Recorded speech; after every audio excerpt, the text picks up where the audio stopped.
To name a movie that's not ancient, okay, my favorite movie, another old movie, my favorite romance comedy is...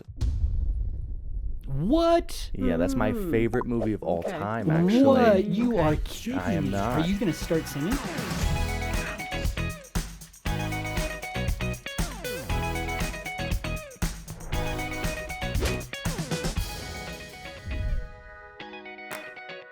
Well, friends, welcome to this week's episode of The Boundless Show. This is Lisa Anderson here with you, and we have to say happy Valentine's week. Maybe you're listening to this on Valentine's Day, maybe on the weekend, whatever, but just know that we love you. I'm making an air heart right here. Yeah, there you go.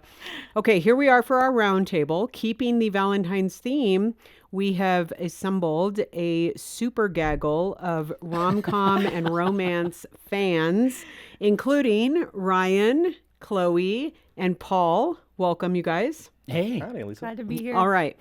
So mostly we're just going to spitball what we love about movies, why we put them at the top of our list, specifically if they involve romance. Paul maybe can wear a double hat because technically he is in charge of Plugged In here at Focus on the Family, so should know something about movies.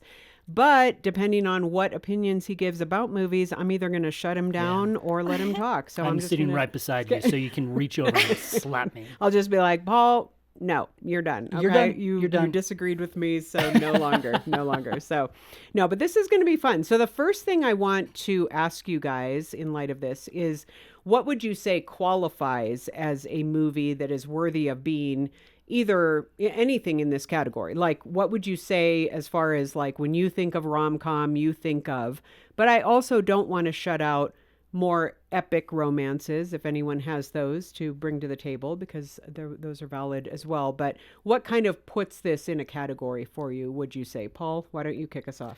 You know what? When we're talking about rom-coms, this is going to sound like a really terrible answer. Okay. I may get my first slap really quickly. But, okay. But rom-coms, they've got to be romantic. Uh-huh. They've got to be funny. Yeah. Right? You've got to have... Pretty much. So profound. Yeah, I think we need to pause. I think we need to pause. I may have to agree. That's good. Yeah. Yeah. No, I think that you really have to go in. They are fun movies to go see, right? They are not intended to be heavy movies. They're meant to... where you're able to take a date potentially, where you're able to smile, you're able to laugh, you're able to just, poke fun at some of the foibles that you might see on screen and maybe even sometimes compare your own relationship to what you see. Or lack thereof. Or the lack thereof. I think, too, kind of to piggyback on that, Paul, I think there's an element of them being formulaic as well. Oh, yeah. It's not, you're not going to be blown away by some plot twist in a rom-com necessarily. You're hoping that something is going to pan out, that you came to show up for this for. It's why so many people can watch a rom-com and like clean their house and kind of do all the things at the same time. At the very beginning, the guy and the girl are going to hate each other. Exactly. They're going to get on That's each what other's makes it nerves, good. and then it just sort of moves on from there. Yeah, and in an hour and a half, they are soulmates. That's what's amazing. It's amazing how it happens. So I don't know, Chloe or Ryan, how would you guys define the necessity of... I think it's very much so. It has to be romantic and funny, but there's the tropes of either friends to lovers or strangers to lovers, very popular when it comes to rom-coms. They just meet each other and have like 1 or 2 dates and then they're in love. But there's the climax where it's like, I have to explain, please let me just explain. You don't have to say, please let me explain, just explain, right? So there's the fun little quirks, and they usually go on some random date. There has to be like a grand misunderstanding that has to get resolved. Isn't there usually rain somewhere? You've got to have some sort of rain. Yeah. The two meet in the rain, and it's just, anyway. So true. I go by the Greek definition of what a comedy is. Oh, my Okay. Yeah. No, I think I would agree with everything that's been said, although I was told I can have hot takes. So my movie that I'm going to prop up as one of the best rom-coms does probably go more in that it's based on a romance and it is a comedy, maybe in the more classical sense. But yeah, it's about romance. It's funny. You laugh. You might cry. Because maybe there's a dog involved and Marley and me or something. Yeah, I don't know. But yeah. Okay. So I don't want us to run out of time on this. So let's start talking about, let's go around and everyone give an example of one that you think is, in your estimation, a great example of a movie that you would bring to the table, whether it's a rom-com or a romance, an epic, whatever, and why. Ooh, wow. It's a great question. And I have so many, like they're all just sort of bouncing around in my head. But I'm kind of an old movie lover. And so the first one that immediately popped to mind, Bringing Up Baby, which is very old school. Oh, you need to. This is an example, Paul, of a movie where it's like when people say they haven't seen it, you're like, you need to see it. You have to see it. And I think that's a great example. Those movies that you fight for because you're just flabbergasted that it haven't seen them. Well, and I actually, because it's so old, I do think that probably there's a lot of people in our audience that haven't seen it. But it is Cary Grant, Katharine Hepburn, who are two of the classic movie stars of all time. And Cary Grant plays this stick in the mud anthropologist who's trying to create this dinosaur. He's building this dinosaur in a museum. And Katharine Hepburn is this crazy woman who keeps running into him every single time he turns around and causes much havoc. It is the quintessential definition of a screwball comedy. It shows two of Hollywood's greatest stars at their very best and very wackiest. And it really has just sort of that nice climax at the end where they come together and sort of against their will fall in love. Okay, that's awesome. Chloe, how about you? I really like the movie 13 Going on 30. Oh, which sure. is, I don't know if you have if you have not seen that movie, just please watch it because it's really good. Okay, you were not even close to being alive in the 80s, so you got to tell us why the affinity here. I love all of those I don't want to say older movies because they're not that old. Yeah, they're not ancient movies. You will seriously offend Paul. I was in high school. Thank you very much. I just love all of those movies so much. But 13 Going on 30 is, I don't know, my mom showed it to me, so I'd watch it with my mom. But it's just such a fun concept because the main character, Jenna, she's like a teenager and she doesn't want to be a teenager anymore. She wants to be 30, flirty, and thriving. And so she this magic dust turns her into her 30-year-old self, and she's her teenage self living in 30-year-old body. So she reconnects with, I know it's kind of strange, but she reconnects with her childhood friends, and obviously there's got to be some plot points in that with all of that, but it's just so fun because you get to see her as her young self trying to fit in as an older version of herself. But she's not to mention it has a great thriller dance scene. Yes, it does. It's wonderful. Worth the price of the movie. Okay, so good. That's good. Ryan? To name a movie that's not ancient, The Proposal. No, my favorite movie, another old movie, and this is kind of like one of those hot take things.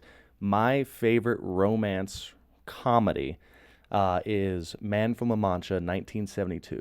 What? Yeah, that's my favorite movie of all time, actually. What? You are kidding I am me. not. Are you going to start singing? I was in drama club for several years, and I was the lead in a couple musicals. I can't sing.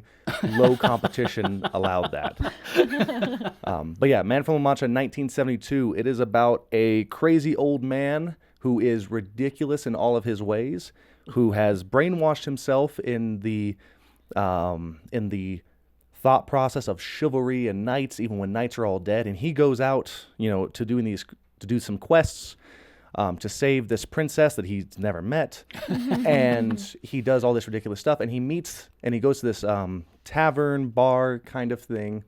And he meets this woman who is a scullery maid. She's a woman of the night. She makes her money dishonestly. And he sees her and he says, my beautiful, perfect Dulcinea. And he calls her like a virgin. He calls her beautiful. And she is just completely disgusted with what he's saying. Basically, for all the people that have ever read like Hosea or whatever the country version of Hosea was, the one movie that came out, I forget. But it's just, it's such pure romance. He doesn't want anything from her. He only wants to serve her. There's some songs involved in there. Dulcinea, which is a fantastic song. Kind of makes me tear up. Maybe I connect it to like my spiritual reality in Christ of I was something dirty and Christ calls me clean. Who knows? Okay. Who knows? Who knows? People will have seen that movie only if they watched it instead of reading the book Don Quixote, which many were assigned in high school to read. So it's kind of like the movie Cliff's Notes version of watching that. I've not seen the movie. I actually read the book, people, because I was a rule follower, and I just wanted to put that in as a side note. I also read the book. We should do it like a book club, because that's one of my favorite books. I've not read it, so It's where, I mean, that's why I'm kind of like, he is a character that no woman would care about, but well, except Ryan. Ryan does. But I'm a woman. I'm a woman that cares about Don Quixote not de la that you're a Mancha. woman. Okay, I'm going to put one of mine out there because I feel like I need to say this because I like this movie and no one has ever seen it. It is called The Mirror Has Two Faces, and it has Jeff Bridges and Barbara Streisand. And the reason I like this as a rom-com, because it is that it is based on two people who technically, platonically like one another and decide to get married because he is not physically attracted to her at all. In fact, he tends to be grossly and inappropriately attracted to supermodels. And they're both professors at a college and whatever, and they're both just average people. But he has this problem. All women listening are just like, this is like every man. Okay, whatever. Okay, but so let's not get too stereotypical in this. But I just love it because the way that it comes around in the end, it's very smartly done. And it's just a different take on a rom-com. So I am super surprised, honestly, because I know you have a certain affection for Jane Austen. Okay, well, I haven't gone through all my lists yet. Okay. Okay. I was expecting that it was going to be like Jane Austen Central over there, but No, okay, but now that we're saying that, let me just say this. Okay, because I was going to put Pride and Prejudice on my list because the BBC version, which is technically a miniseries, not really just a movie, but that is one movie that I can start at any point in the movie and just pick up, watch it again, watch it 500 times, whatever. I love it. But for my selections, I feel like I love that movie for the witty dialogue and just for the character development and all of that. When I think of rom-coms and or romances, I actually put 3 movies on my list that are retellings of Pride and Prejudice, but come much more under the rom-com trope scene. And I'm just going to say them right off the bat, and anyone can say what they want to about them.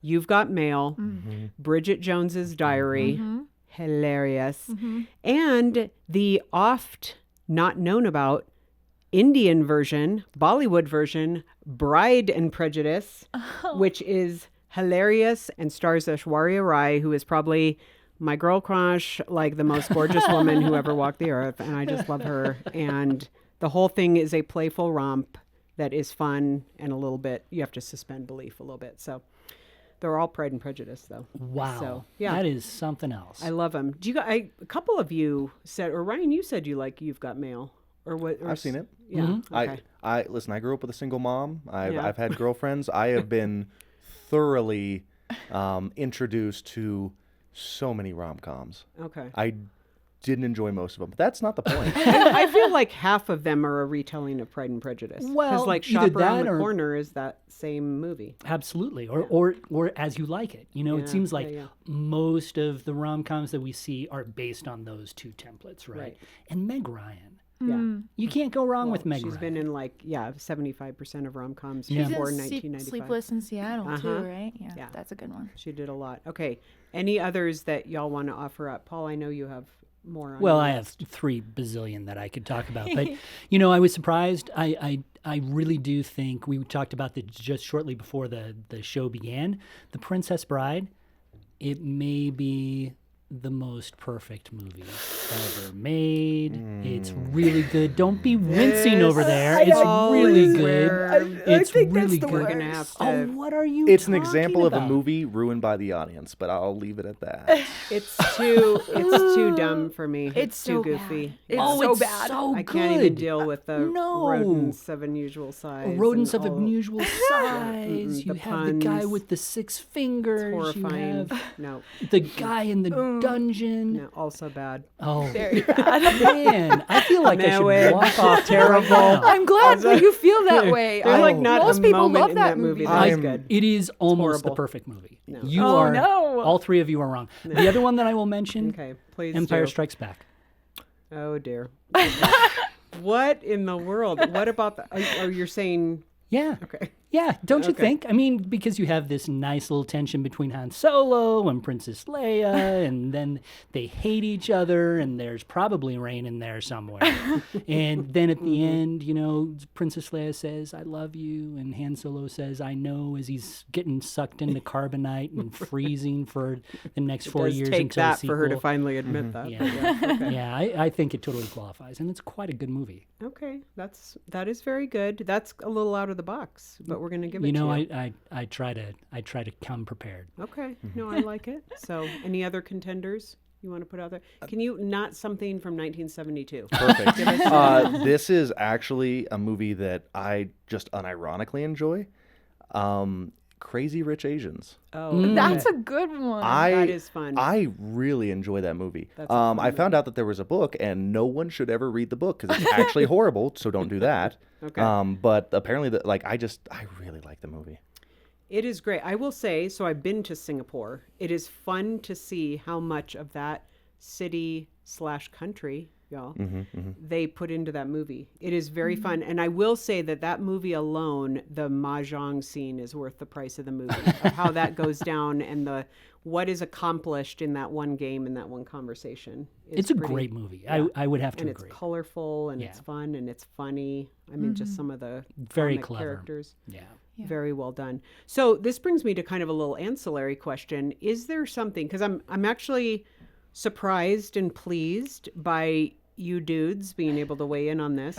Is there anything specifically that you think for guys maybe has to be present in a rom-com, or something that you are surprised by in movies that you actually enjoy, or you know, that you can kind of have an affinity with the guys listening related to what makes it for you? You know, I feel like, again, it's like so cliche to say, of course, women love rom-coms. We just all want this to like become our life or whatever. But do guys sit around and say this? Like, I feel like this could be me. This could be my story. I'll admit this is taking like probably a wide philosophical answer to yours. take it. I tend to like movies where there's severe conflict, and yet through either determination or because of one's love for the other person or something, they push through that. It's the classic, you know, knight rescuing the princess, Jesus rescuing his bride. It's the classic hero story, but it's told through a rom-com. One of the reasons why I love Man from La Mancha was because it's a man who just purely wants to love, not receive, like not love for a specific reason, but just like love. I don't know. It's that. Crazy Rich Asians kind of has the same thing, even though a very different movie. This time a little bit more practical, because who hasn't had to fight with their girlfriend or fiance's family leading up to that, which I had to experience. So maybe I just really like it because I relate with that quite a bit. But that conflict, overcoming that conflict, and hopefully the conflict's not just the other person that you're trying to love being silly. Hopefully it is, you know, here's an adverse situation.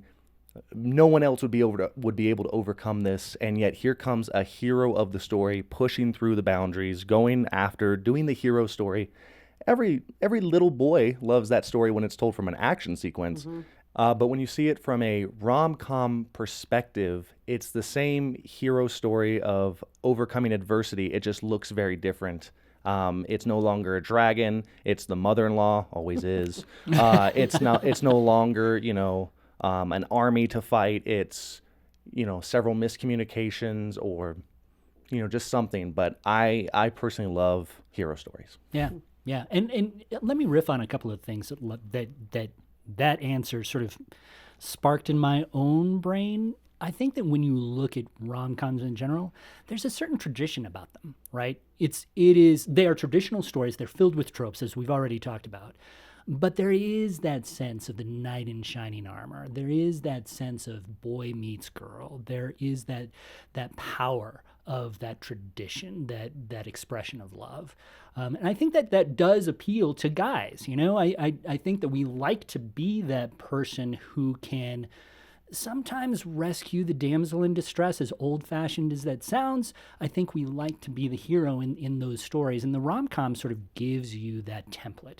But the other thing that was really interesting to me was that idea of how it can sort of mirror that our relationship with Christ. And this is going to sound really weird, but so many rom-coms are really about this hard, often unrequited love, where you have this person pursuing this other. And that's what God does to us. And we are, in some ways, like that character from the rom-com saying, no, no, no, no, no, not interested. But that persistence, that love, that ability to come in when you're most needed. I think that's sometimes how I sort of process kind of my own relationship with my God, where we sometimes resist, we sometimes push away, but he's always there. He's always there ready to take us back. And so I think that there's a power in that traditional rom-com that maybe hits us at sort of a subconscious level. Mm-hmm. That's so good. And I think that distinctive is really good to call out. And it's funny because I would say women might resonate with that as well, because anytime, especially a man in a movie shows up and is going to do the hard thing, stand up for something that no one else is standing up for, defend them for some reason, or come in and be the person who's going to, and again, I'm saying the rescuer, but it doesn't have to be, again, dragons and whatnot. It could be... Although in The Princess Bride... Oh, my goodness. Anyway, and again... but it could be the, it's the single mom who lost her husband in a war, and this guy comes in and is like, not only do I love you, but I'm going to take on as my son your child and raise him as just that kind of thing of being that person who does the right thing and does the hard thing. I think is something that resonates with all of us as well. I think that's great. Okay, so as we finish, is there any other movie you want to put out there, or anything that you would say, if you haven't seen this, I would highly recommend that y'all see this, like a last minute recommendation, just something you want to make sure hits the waves for all time and eternity? Well, this kind of goes along with a little bit of what we were saying before about like the pursuing and everything. 50 First Dates with Adam Sandler. He consistently is going back and trying to win this girl over, and he has to do it like he's never met this girl before, ever. Okay, And so I think I really like that movie a lot. So it's good and it's sweet and has a good ending. So. Good recommendation. It is really sweet. It has some, as a plugged in person, it has some problems, right? Yeah. You need to navigate some stuff. But man, I tell you what, I don't know if I've ever seen Adam Sandler and Drew Barrymore in a more compelling relationship. And that pursuit is really just it's so powerful and so poignant. That's good. Well, what would yours be, Paul? Oh man, recommendation. I would go back into the past again. I think we talked a little bit about Bringing Up Baby, Philadelphia Story. Again, Cary Grant, Katharine Hepburn, but it brings in Jimmy Stewart, and it's a very sweet story. I would encourage people to go look at that one as well. Okay, Ryan. Mine was actually going to be 50 First Dates. Really? Yeah. Okay. We did see you air cheering over here. Yes, it's a mixture of the hero story mixed with like the myth of Sisyphus. So it's just like this. It's this Sisyphusian love story because he loves her so much that he's willing to commit to this fight that has no end, which is one of the reasons why I like Crazy Rich Asians, because at the very beginning she talks about game theory, and I'm a big fan of that. Okay. But yeah, I would actually echo 50 First Dates. Okay. I'm going to finish with two that are rom without the com, maybe. One is going to be A Walk to Remember. If you just want a straight up tear fest of craziness, very good movie and just well done. And I don't know, it's sappy, but it's just great. If anyone wants to give that one a chance. And then the other one, getting back to yet another Indian film, Monsoon Wedding, is a very good movie with a lot of familial themes, a couple difficult themes throughout the movie, but also just an explosive tour of Indian culture around weddings and the dynamics of family and stuff. So those are my recommendations. You guys, you did such a great job, except for Paul with Princess Bride. So true. But that's my So assessment true. for what Goodness. everyone had to say. You got to watch Princess Bride again. No, Give We're it not a doing watch. it. Don't do The it. sword fight is We're so not even good. doing it. It's It's so terrible. bad. Do not watch The Princess Horrible. Bride. Do not. Well, you guys, this has been super fun. Of course, my opinions stand as the most important ones, but I'm going to give the rest to you as well. So thanks for weighing in on this important subject. Yeah, thank you, Lisa. Thanks.